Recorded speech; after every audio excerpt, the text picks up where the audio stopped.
कहानी की शुरुआत एंजो नाम के एक आदमी से होती है जो एक साधारण सा चोर था और छोटी मोटी चोरियां करके अपना गुजारा किया करता था। आज एंजो पुलिस से बचते हुए एक घड़ी चुरा कर भाग रहा था, लेकिन पुलिस भी लगातार उसके पीछे पड़ी थी। तभी एंजो एक नदी में कूद गया और एक दीवार से चिपक कर खड़ा हो गया ताकि वह पुलिस की नजर से बच जाए। आगे पुलिस के वहां से जाने के बाद उसने वापस ऊपर जाने के लिए नदी में पड़े एक बैरल पर पैर रखा, लेकिन उसके वजन से वो बैरल टूट गया और एंजो का शरीर उस बैरल में मौजूद रेडियो एक्टिव वेस्ट में डूब गया। लेकिन फिर भी वह किसी तरह से खुद को वहां से बाहर निकालकर अपने घर जाने लगा, पर तभी रास्ते में उसकी तबीयत बिगड़ने लगी। उसके मुंह से एक अजीब सा काला लिक्विड बाहर आ रहा था और घर जाकर भी उसे इसी तरह के काले लिक्विड की लगातार उल्टियां हो रही थी, जिसके बाद उसकी तबीयत अचानक और बिगड़ने लगी। लेकिन अगली सुबह जब वह सोकर उठा तो उसे काफी अच्छा महसूस हो रहा था, जिसके बाद वो अपने पड़ोसी से और फिर अपने गैंग मेंबर सर्जियो से जाकर मिला ताकि वो उस चुराई हुई घड़ी को बेच पाए। सर्जियो फाबियो नाम के गैंगस्टर के लिए काम करता था, जो इतना बेवकूफ आदमी था कि एक बार उसने एक आदमी को सिर्फ इसलिए मार दिया क्योंकि वो उसके लिए गलत रंग का फोन ले आया था।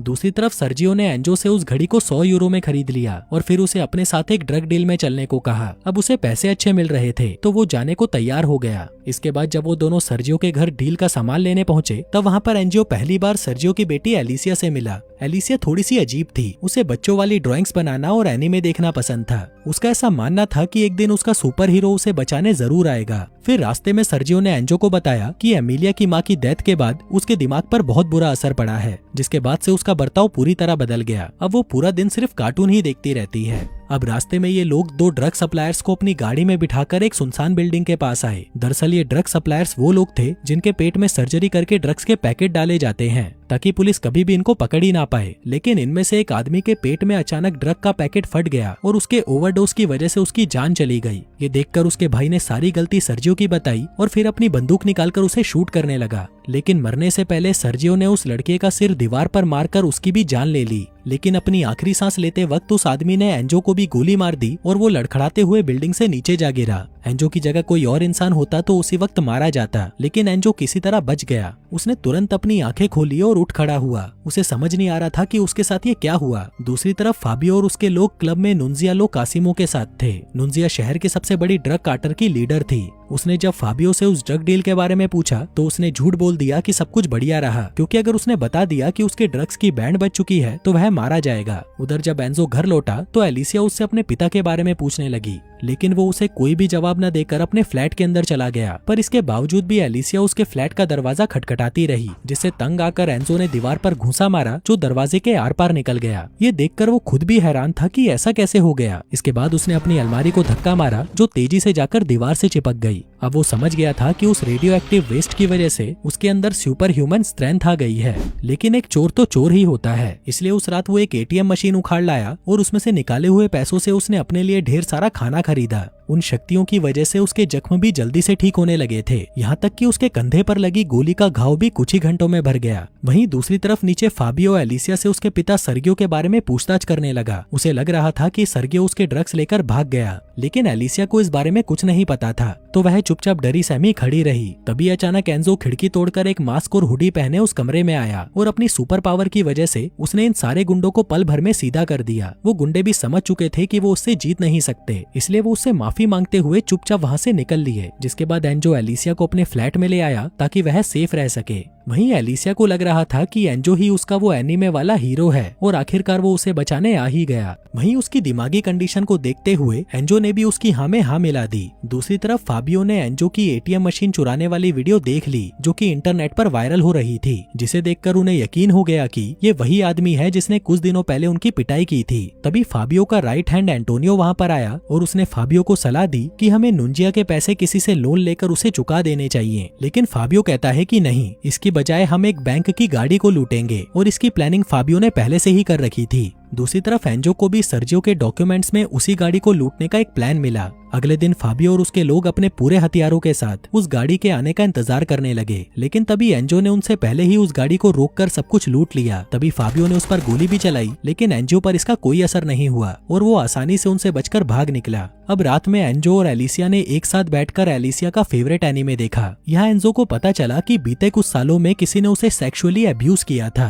खैर अगले दिन एलिसिया एंजो से बार बार अपने पिता को बचाने के लिए कहने लगी। तभी एंजो उसे अपने साथ एक बंद पड़े हुए थीम पार्क में लेकर आया और अपनी शक्तियों का इस्तेमाल करके उस जगह की राइड दिलाने लगा। उधर दूसरी तरफ फाबियो और एंटोनियो में बहस शुरू हो गई, क्योंकि वो फाबियो से कह रहा था कि हमें नुंजिया के पैसे लोन लेकर लौटा देने चाहिए, लेकिन फाबियो इसके लिए बिल्कुल भी तैयार नहीं था और फाबियो की बात ना मानने पर उसने एंटोनियो पर अपने कुत्ते छोड़ दिए, जिन्होंने एंटोनियो को नोच नोच कर मार डाला। दूसरी तरफ एंजो ने एक मॉल से एलिसिया को एक बहुत ही खूबसूरत ड्रेस दिलवाई, जो कि वह हमेशा से चाहती थी। जिसके बाद एंजो ने उसे सर्गियो की मौत के बारे में बताया। अब अपने पिता के बारे में सुनते ही एलिसिया उस पर भड़क गई कि उसने उसके पिता को बचाया क्यों नहीं। दूसरी तरफ बैंक के पैसे चोरी होने की खबर न्यूज चैनल्स पर फैल चुकी थी और एंजो सुपर क्रिमिनल के नाम से फेमस हो चुका था। वहीं फाबियो भी ऐसे ही सुपर ह्यूमन पावर्स पाना चाहता था। दूसरी तरफ एंजो से नाराज होकर एलिसिया एक बस पर चढ़ गई, लेकिन एंजो ने अपनी ताकत से बस को आगे बढ़ने से रोक लिया। फिर उसने अंदर आकर एलिसिया से माफी मांगी और एलिसिया भी उसके साथ चलने के लिए राजी हो गई। लेकिन एंजो ये भूल गया था कि उसने अपनी टोपी और मास्क तो पहना ही नहीं। फिर जब उसने आसपास देखा तो चारों तरफ से लोग उसकी वीडियो शूट कर रहे थे। वो जल्दी से एलिसिया को लेकर वहाँ से चला गया। दूसरी तरफ अब कोई भी रास्ता ना होने पर फाबियो ने अपनी दूसरी डीलर से पैसे उधार ले लिए ताकि वो नुंजिया से अपना पीछा छुड़वा ले, और तभी नुंजिया भी अपने आदमियों के साथ वहाँ पर पहुँच गई। टाइम पर पैसे न मिलने पर वह बहुत गुस्सा थी, इसलिए जल्दी ही दोनों ग्रुप्स में फाइट होने लगी, जिसमें आखिर में फाबियो और नुंजिया ही जिंदा बचे। आगे अपनी लोकेशन पर पहुंचकर फाबियो ने देखा कि उसके सारे आदमी मारे जा चुके हैं, और तभी टीवी पर एंजो की बस को रोकने वाली वीडियो चलने लगी। यह देखते ही फाबियो ने उसे पहचान लिया और उसे ढूंढने के लिए निकल पड़ा। दूसरी तरफ एंजो और एलिसिया भी दूसरे शहर भागने की तैयारी में थे, क्योंकि पुलिस को एंजो की सच्चाई का पता लग गया था। जिसके बाद वो दोनों एक होटल में जाकर रुक गए। तभी वहाँ पर फाबियो अपनी गन लेकर आ पहुंचा और उसने आते ही एंजो को बेहोश कर दिया। थोड़ी देर बाद जब एंजो की आंख खुली तो फाबियो ने उसे डक टेप से पूरी तरह बांध दिया था। उसने एलिसिया की जान के बदले उससे उसकी शक्तियों का राज बताने को कहा। अब एलिसिया की जान बचाने के लिए एंजो उसे उसी नदी के किनारे ले आया और उसे पूरी बात बताई, लेकिन फाबियो को उस पर यकीन नहीं हुआ। इसी दौरान नूजिया भी अपने लोगों के साथ वहाँ पर आ गई और उन लोगों पर अंधाधुंध गोलियां चलाने लगी। इस गोलीबारी में फाबियो और एलिसिया को बहुत सारी गोलियां लगी, जिसके बाद अपना बदला लेने के लिए नूजिया ने फाबियो का शरीर जलाकर नदी में फेंक दिया।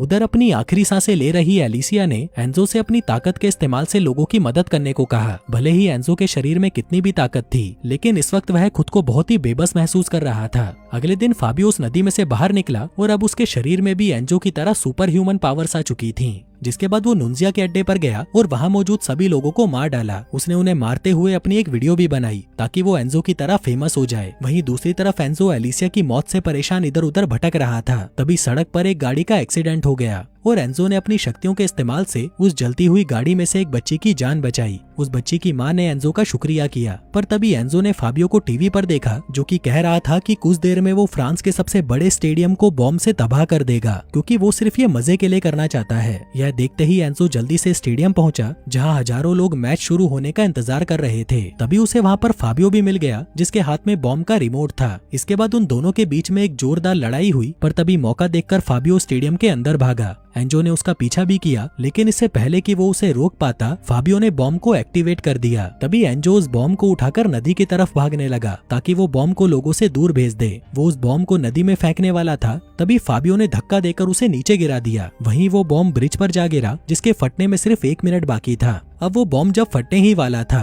तभी एंजो ने बॉम्ब और फाबियो के साथ ब्रिज से नीचे छलांग लगा दी। उस धमाके में फाबियो मारा गया और उसका सिर उसके शरीर से अलग होकर बाहर जा गिरा। सबको लगा कि शायद एंजो भी उस धमाके में मारा गया, लेकिन कहानी के अंत में हमने उसे दूर खड़े होकर शहर को देखते हुए देखा, जो अब इस शहर का एक नया मसीहा बनने वाला था। और दोस्तों, इसी के साथ ही ये कहानी यहीं खत्म हो गई।